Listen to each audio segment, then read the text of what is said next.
Okay, using the black paint, I'm going to just drain the brush a little bit, so by touching the edge of it, the metal on the tissue. See how some of the liquid came out, but I haven't lost the paint from the brush. This is so that I can carefully paint my trees on the background. So I'm going to do these zigzag trees on the hills. I'm just placing 3 dots to give me a guide of where my trees are going to be. Little one there. And then just the tip of the brush in there. I don't want to drench it too much. And I'm going to zigzag my way down to place the tree on there. There we go, making sure this little sticky outy bit's there, sticking out the sides of the tree.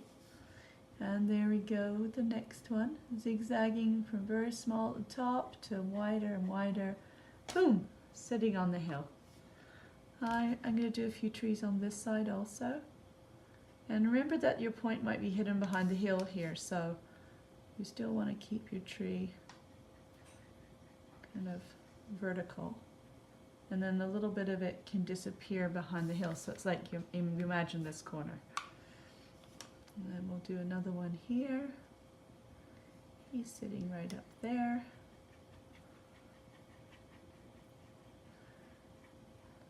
Lovely. And one more. I don't know if I should do a big one or a tiny one. I think I'll go with a larger one. And here we go.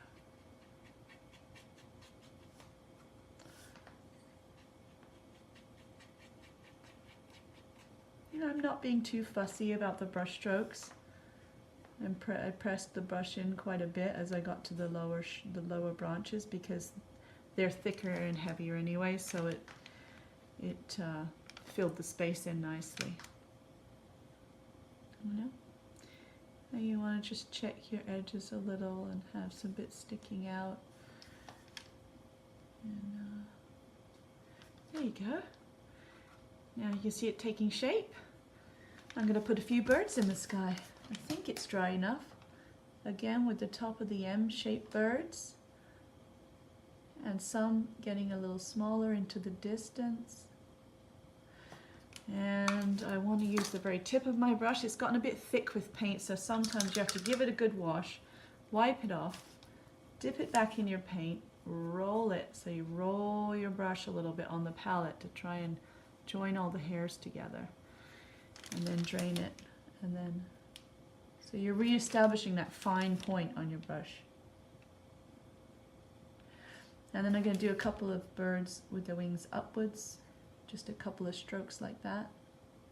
Up, up. And a couple of tiny ones way, way back there in the distance. Kind of supporting that vanishing point that you have here with your back of your path. Okay, so we're going to work on the path. So I'm going to add some shadow to the edge of the path with the tip of my brush. I like to use broken lines so they're just not too uniform and consistent, like that. And I'll come down here, so you do a little bit, leave a tiny gap, do a little bit, leave a tiny gap, and that's a broken line. Okay, also I want to put shadow on one side of my path just to give it a little bit of interesting effect. So I'm kind of almost like doing the zigzag tree, but I'm leaving gaps and just creating a bit of shadow on the path, like that. A lot more to one side than the other, you know?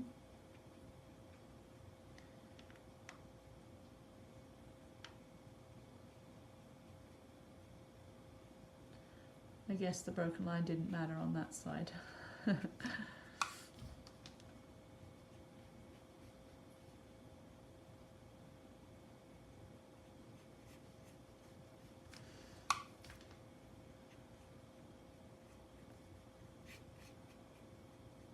There we go.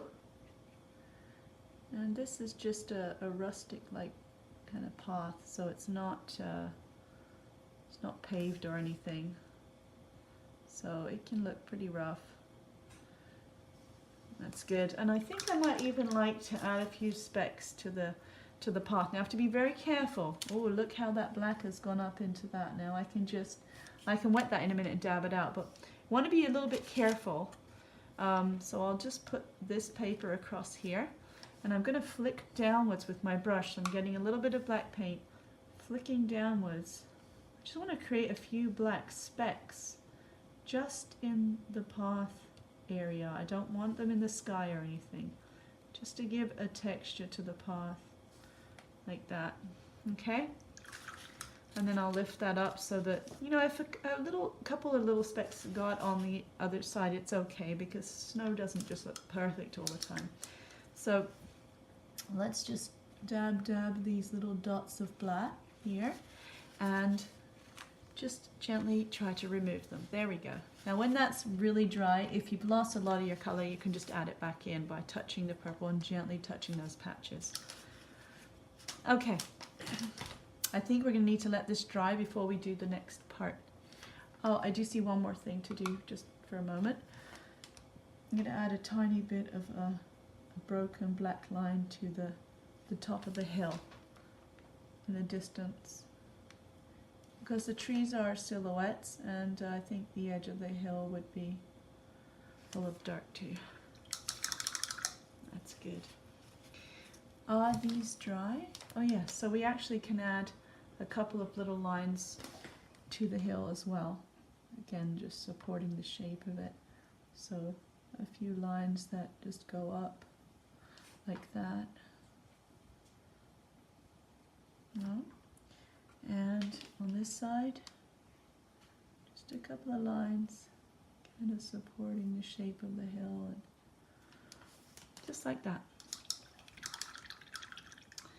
All right, I'm going to add another little bird in here, somewhere here.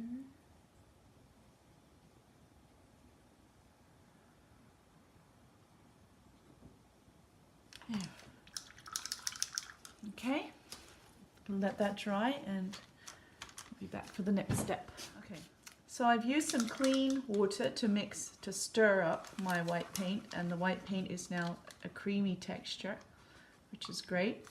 Now I'm going to add snowdrops to this painting. There's 3 ways I can do this. I can take my brush, and you know how we drained it with the black paint, we're going to do that with the white. We can just place dots on the paper like this, adding snowdrops to our scene. This is one way.